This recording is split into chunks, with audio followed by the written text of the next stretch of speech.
everyone, it's Ardith.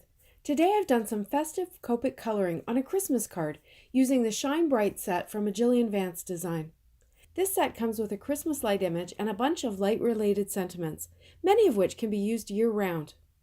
I started with a practice sheet to determine color combinations and positioning. One thing I learned from this was that I either needed to mask the stamps or make sure that my inked outline was lighter. I'll keep this in my pocket with the stamp set so that I remember which colors I liked.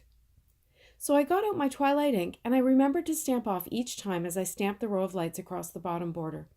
Then I counted them very carefully so that I could get a fairly even mix of colors. And then I promptly forgot. My method for each light was the same. I started with my lightest color and covered the whole light except for a long white highlight. This highlight is what makes the lights look shiny. Well, that and the contrast with the darkest shade. After the lightest shade, I went over about 3/4 of it with my midtone. Then I added the darkest shade along the edges. This helps the stamped outlines to disappear completely. Next, I worked my way back up to the lightest shade again, making sure to get a good blend. For the silvery light bulb bases, I used cool grays ranging from C1 to C7. This time I started with the darkest and worked through to the lightest, going over the whole thing with C1 for a blended look. Then I kept going with the other colors. This light bulb is a nice easy shape to practice your no-line coloring with. The edges are nice and smooth and the image isn't too big. Oh yes, that second green light bulb was meant to be yellow. I really wanted to have yellow and blue in the final card, and my initial plan was that the one on the left edge would be the second green one, but it didn't work out quite that way. That meant I had to choose whether I wanted blue or yellow in the center, knowing that the partial bulb on the left would likely be mostly trimmed off in the final card.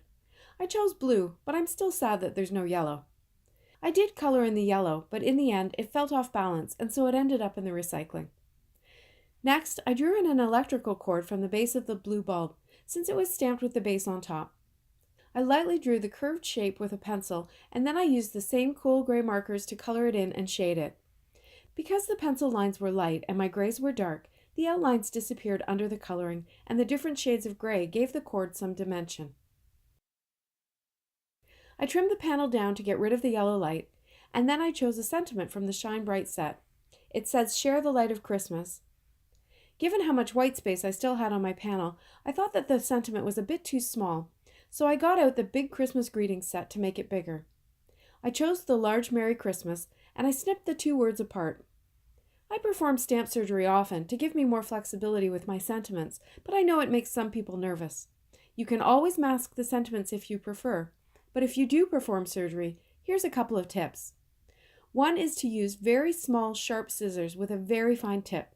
Use the tip to cut, especially as you try to snip between two letters that are close together. I use my left hand to kind of open up and stretch the photopolymer while I use the very tip of the scissors to snip through. I also snipped off Christmas from the smaller sentiment. Having the sentiment in two pieces gave me the opportunity to easily stamp the word Christmas with Rockin red ink, which was a pretty good match for my red Copic color combination. Then I placed the rest of the sentiment on the Misty door and stamped it with black ink. To finish the card, I used some really light Copic markers in the 000 range to add a glow around the lights. I backed the main panel onto a black layer, and then I put the whole thing onto a white card base. I hope you enjoyed this video. These festive lights make a fun, happy focal point for this Christmas card. Thanks so much for watching. Have a great day, and I'll see you next time.